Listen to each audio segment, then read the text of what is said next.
penguasa administrasi West Papua mengambil peran sebagai wali untuk mempersiapkan bangsa Papua untuk berpemerintahan sendiri sesuai dengan mandat pasal 66 Piagam PBB tentang sistem perwalian.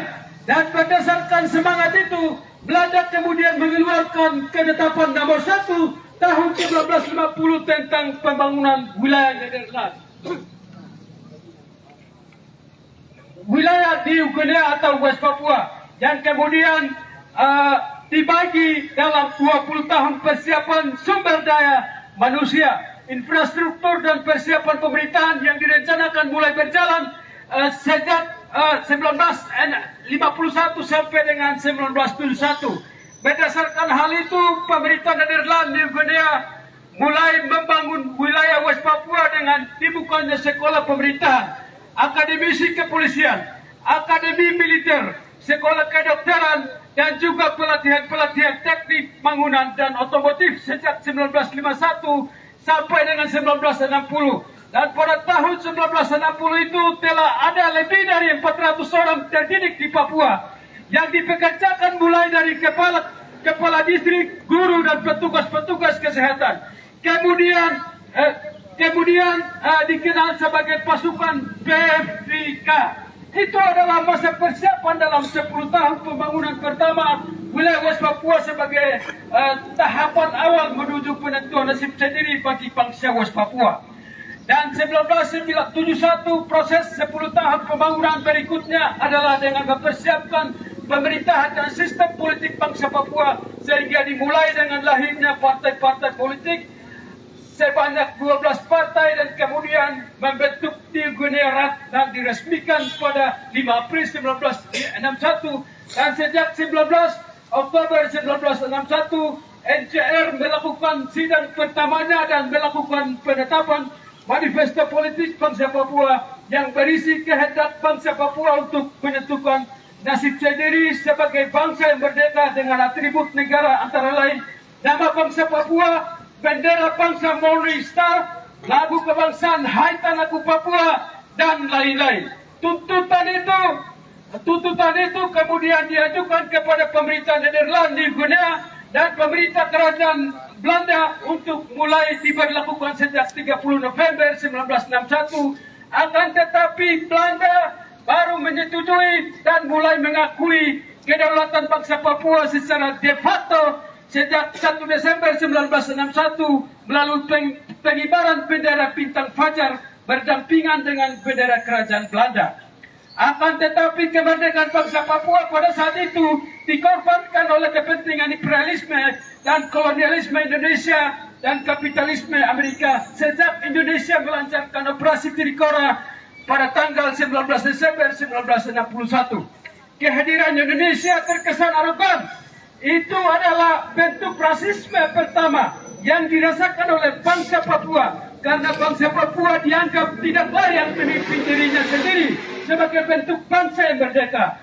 Akibat dari invasi Indonesia, itulah West Papua menjadi senjata antara Belanda, Indonesia, dan kemudian terjadi perundingan kedua negara itu hingga menyepakati New York Agreement pada 15 Agustus 1962 sebagai solusi penyelesaian konflik saat itu. Meskipun PBB, Perserikatan Bangsa-Bangsa, melihat persetujuan New York sebagai solusi penyelesaian konflik wilayah West Papua, namun bangsa Papua melihat itu sebagai awal kehancuran dan kekacauan di Papua, sebab persetujuan itu terjadi di luar dari kehendak bangsa Papua dan kemauan bangsa Papua sebagai subjek wilayah West Papua. Karena ulah dari lahirnya persetujuan itu, hak politik bangsa Papua dikebiri perlahan-lahan setelah administrasi West Papua diserahkan ke tangan Indonesia pada 1 Mei 1963. Sejak saat itu juga Indonesia menguasai Papua dengan kekuatan militernya sehingga rentetan teror, intimidasi, dan pembunuhan terhadap orang Papua itu terjadi. Dan juga praktek persetujuan itu tidak berjalan sesuai dengan ketentuan yang ada seperti New Guinea, polisi Papua, dan PFK tidak dilibatkan dalam mengawal proses menuju penentuan nasib sendiri bagi bangsa Papua saat itu. Bahwa hak di Gunerat dalam menentukan tata cara atau proses penentuan nasib sendiri bangsa Papua.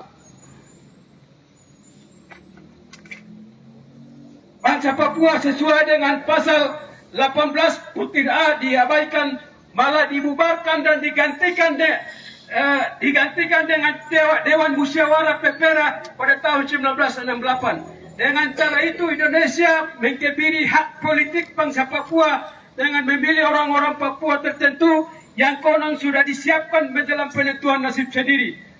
Akibatnya proses penentuan nasib sendiri dibuat dengan menggunakan sistem perwakilan yang memang rasis karena sebagian besar orang Papua tidak dilibatkan dalam proses menentukan hak politiknya. Akibat persetujuan itu juga membuat terjadinya pemberontakan rakyat Papua mulai dari 1965 karena didominasi Indonesia dalam segala segi menjelang pelaksanaan penentuan nasib sendiri di tahun 1969 itu. Dan juga rasa ketidakadilan selama 1962 sampai pelaksanaan Pepera 1969 itu membuat bangsa Papua kembali menyatakan kehendak politiknya melalui proklamasi 1 Mei 1971, deklarasi 1 Juli 1971, deklarasi negara Melanesia Barat di 1988, deklarasi 1997 di Belgia, lahir Presidium Dewan Papua PDP tahun 2000, deklarasi negara Federal Republik Papua Barat NPRPB tahun 2011 dan deklarasi negara Republik Papua Barat tahun 2020. Dan rentetan deklarasi negara Papua pasca Pepera 1969 dan perjuangan rakyat Papua untuk nasib sendiri adalah bukti penolakan bangsa Papua atas klaim kekuasaan Indonesia di Papua Barat.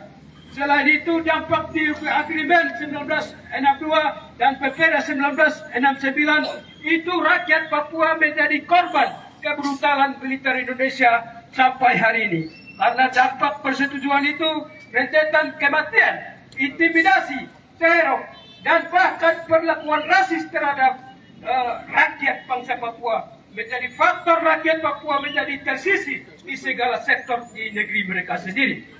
Selain itu juga orang Papua menjadi termarginalkan selama beberapa dekade ini akibat transmigrasi yang meluas membanjiri wilayah West Papua. Juga banjirnya perusahaan-perusahaan ilegal logging dan pertambangan telah banyak merusak alam Papua. Oleh karena itu pada kesempatan ini kami Komite Nasional Papua Barat, Konsulat Indonesia dan Komite Nasional Papua Barat dari 32 wilayah di Papua ini menyampaikan beberapa butir pernyataan sikap rakyat Papua kepada pemerintah Indonesia, kepada pemerintah Belanda, kepada pemerintah Amerika Serikat, dan kepada Perserikatan Bangsa-Bangsa. Untuk yang pertama, pemerintah kerajaan Belanda segera bertanggung jawab atas hak politik bangsa Papua yang telah dideklarasikan pada 1 Desember 1961 dalam masa pemerintahan Nederland di Guinea. Yang kedua, pemerintah Indonesia segera bertanggung jawab atas operasi Trikora 19 Desember 1961 yang telah mencederai hak politik bangsa Papua yang telah diakui Belanda sebagai penguasa wilayah Nederland di Guinea, West Papua, di bawah mandat Piagam PBB pasal 73 tentang pemberian kemerdekaan bagi wilayah jajahan, dan Piagam BAK 12 pasal 75 sampai dengan 80 tentang sistem perwalian internasional yang telah dijalankan oleh pemerintah Belanda. Pemerintah Indonesia segera membebaskan seluruh tahanan politik Papua Merdeka di seluruh teritorial West Papua karena sejumlah penangkapan dan pemenjaraan aktivis Papua Merdeka hari ini terjadi karena kesalahan masa lalu tentang proses penentuan nasib sendiri bangsa Papua yang tidak berjalan sesuai dengan aturan dan prinsip-prinsip hukum internasional.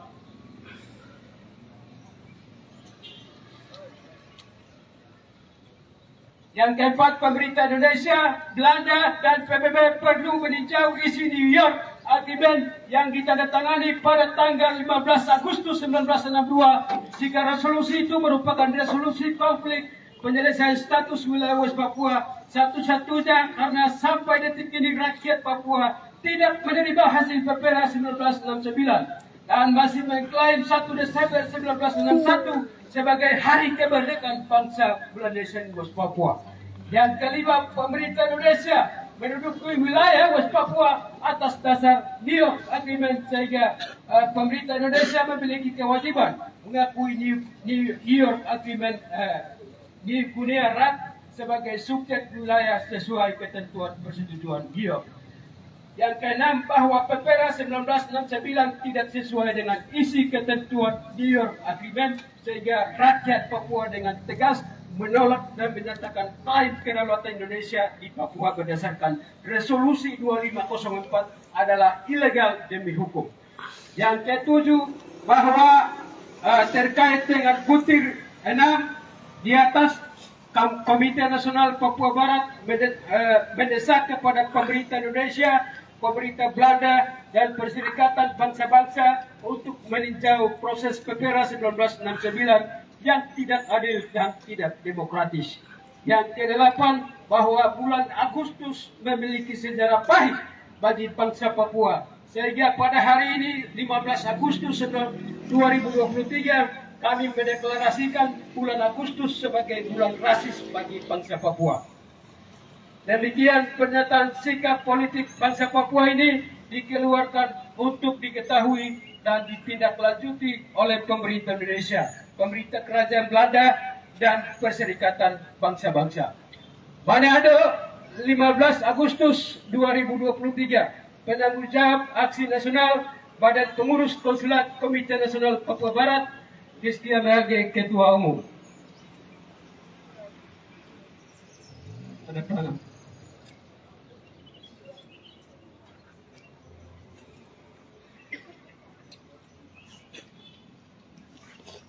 Halo teman kiri. Salam revolusi. Kita harus begini. Papua Merdeka. Terima kasih atas kesempatan. Kita tidak perlu berkata-kata. Tapi yang kami hadir di sini adalah bagaimana kami ingin mengetahui secara bersama-sama. Kami tahu sejarah. Kami tahu hitam atau putih. Tapi darah kita sama. Tapi untuk hari ini, sejarah bangsa Papua mengetahui,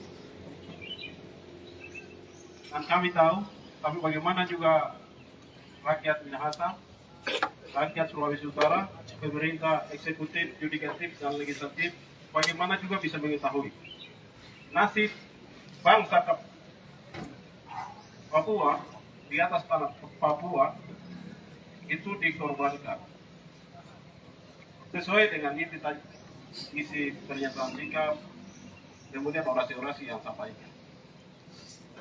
Maka kami hadir di sini. Kami salah satu bagian dari rakyat Sulawesi, rakyat Papua yang ada di sini. Kami hadir di sini mungkin tidak akan ada rasisme. Tapi hari ini juga pemerintah eksekutif Provinsi Sulawesi Utara bekerja sama legislatif, yudikatif telah mengetahui hari ini membuka pintu gerbang rumah rakyat di Sulawesi Utara. Ini adalah salah satu rasisme hari ini. Hari ini juga tepat mana masa Papua bulan Agustus yang lalu semua pulang dari Sulawesi Utara, pulang dari ujaran rasisme asrama mahasiswa Papua di Sulawesi di Jawa Bali. Kami di sini kami pikir baik-baik saja, tapi yang tadi kami sampaikan tutup pintu gerbang. Pemerintah eksekutif juga sedang menunjukkan rasisme, mengorbankan kepada kami juga, tidak menunjukkan sebagai martabat yang sama kepada kami juga, tapi Buktinya begini. Melalui Komite Nasional Papua Barat, KNPB di seluruh Papua, Indonesia, dan Timur Leste akan bicara hati di hati bagaimana untuk meninggalkan Indonesia. Kami akan kerja. Mungkin itu sebagai ungkapan atau inisiatif dari saya, tapi ini cara yang baik juga bagaimana untuk kami berpikir, dan kami akan berpikir terus. Kenapa? Itu gerbang Sulawesi Utara bisa menutup pintu gerbang. Itu menjadi perlindungan kami.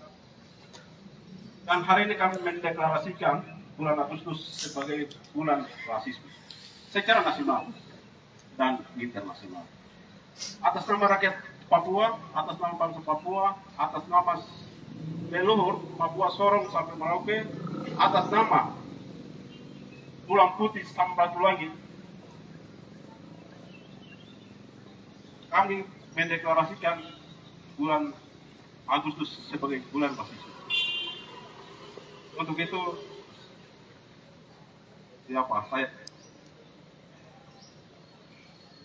tanda-tanda.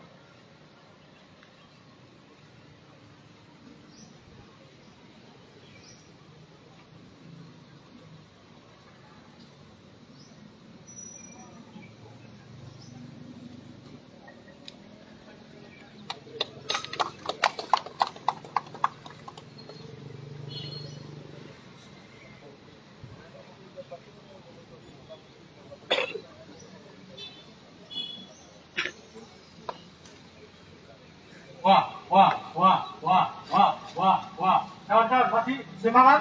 Masih. Masih semangat?